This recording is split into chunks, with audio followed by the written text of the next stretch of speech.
Olá, pessoal. A nossa pergunta hoje: a mulher pode ser pastora? É uma dúvida que muitas pessoas perguntam. E vamos falar sobre o tema: a mulher pode ser pastora? Infelizmente, muitas mulheres estão ainda lutando por esse direito, estão ainda buscando os direitos no meio religioso, no meio eclesiástico. Muitas são comparadas, né? Muitos comparam, vamos dizer, as mulheres a Eva, como a Eva foi a responsável pela queda da humanidade, ou lembram daquela famosa Jezabel, que mandava no rei Acabe e desmandava, ou até mesmo o exemplo negativo de Dalila, citando que Dalila foi a culpada, né, pela queda de Sansão. Mas se esquecem de tantos outros casos tão lindos na Bíblia que fala sobre mulheres. Por exemplo, a Bíblia fala de uma juíza chamada Débora, no meio de uma cultura aí há mais de 2, 3 mil anos atrás. A Débora, ela se levanta como uma juíza nos seus dias.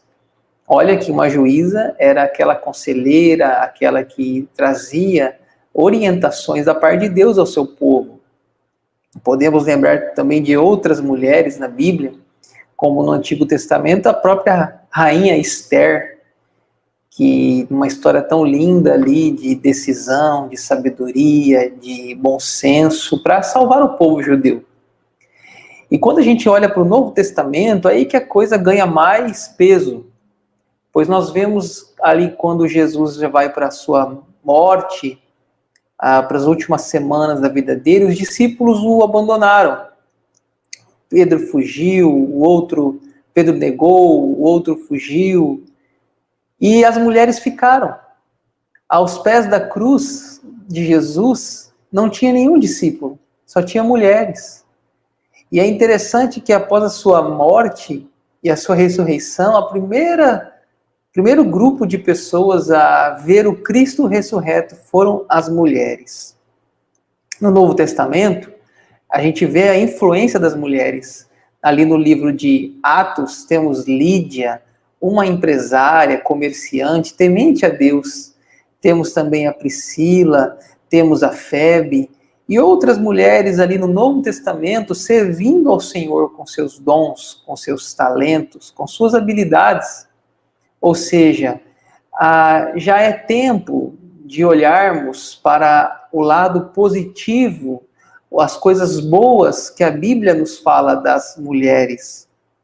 Assim também como os homens tiveram aspectos negativos na Bíblia, assim também as mulheres. Então não justifica esses exemplos.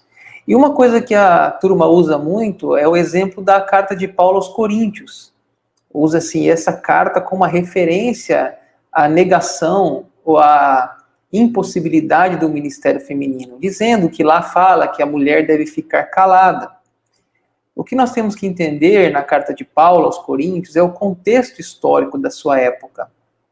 Ali não fala só que as mulheres devem ficar caladas, fala também que as mulheres devem usar o véu. Então eu pergunto, você que me assiste, na sua igreja a mulher usa véu? Então, assim como ela não poderia, vamos dizer, ser pastora, então logo ela também teria que usar o véu. Por quê? Porque se a gente vai seguir a Bíblia ao pé da letra, então vamos fazer tudo o que ela manda, não é verdade?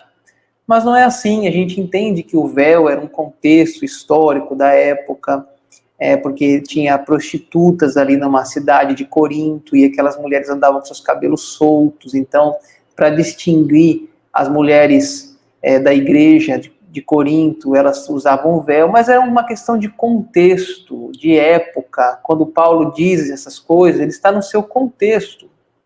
Hoje, nós estamos já há 2000 anos depois da vida de Paulo, e as coisas, então, estamos num contexto diferente.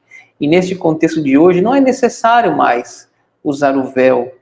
As mulheres já não precisam usar o véu, assim também como as mulheres não precisam estar caladas na igreja, elas podem sim falar. O interessante é aqueles que advogam a causa que a mulher não pode ser pastora, as mulheres fazem tudo na igreja, elas organizam, elas cantam, elas fazem todas as coisas, pregam inclusive, só que não pode ser pastora. Ou seja, por que elas fazem tudo nos bastidores? Elas organizam os eventos, são líderes, elas fazem as festas, as comemorações, as homenagens, e não recebem o título? Então eu penso, minha opinião, e olhando para a Bíblia, é que tudo que um homem faz, uma mulher faz. E tudo que uma mulher faz, um homem faz. Ou seja, não é gênero, não é o sexo, é a liberdade de servir ao Senhor. Então, assim como um homem pode ser pastor, uma mulher pode ser pastora, assim como um homem pode ser um presbítero, para as igrejas que têm essa função, a mulher pode ser uma presbítera. Assim como um homem pode ser um líder de louvor, a mulher pode ser uma líder de louvor. Assim como uma mulher pode ser professora das crianças, um homem também pode ser professor das crianças. Aquela história, né, que as crianças é só para homens, desculpa, só para mulheres. Então, muita coisa a gente precisa superar e entender que os tempos mudaram. Entender que hoje as mulheres já ocupam até a presidência de uma nação. Assim, elas também são dignas e Cristo as inclui. Cristo as convida a serem úteis, a serem chamadas, vocacionadas para o seu reino. Deixamos de lado o contexto histórico, muitas vezes o preconceito, o machismo, e incluímos, e vamos assim incluí-las no reino de Deus, porque eu creio que assim que Cristo nos ensinou nos Evangelhos e no Novo Testamento. Então, assim fica essa minha opinião sobre a mulher ser pastora. Se for comentar, comente com respeito, mas comente com argumentos, mas essa é a minha opinião. Não vou nem falar aqui de denominação, estou falando da minha opinião, e a mulher, sim, pode ser pastora e pode fazer tudo o que um homem faz. Que Deus abençoe as nossas mulheres.